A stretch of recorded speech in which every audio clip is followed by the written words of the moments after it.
কি হলো, এই শরীর খারাপ হচ্ছে কে জানে, এখন এরকম খাবার খেতে হচ্ছে। ভাল লাগে এগুলো গলাতেই নামছে না, কিন্তু খেতে হবে।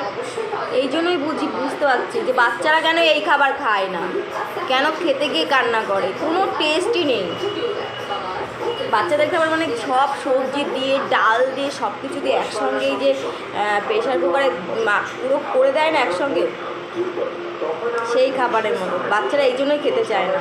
খালি খালি খায় না, একদমই টেস্ট নেই। একটু টেস্টে দিয়ে একটু মশলা টশলা করে দেবো তো বাচ্চারা খাবে তো, কিন্তু বাচ্চাদের খাবারের মতো এই যে আমারও খেতে হচ্ছে। আমি বুঝতে পারছি এখন মানে কেন বাচ্চারা খেতে চায় না। ভালোই অভিজ্ঞতা হলো। খাবারটা একটু দেখো, যত রকমের সবজি আছে পৃথিবীতে সব সবজি চাল ডাল দিয়ে একসঙ্গে আমার এখন খেতে হচ্ছে।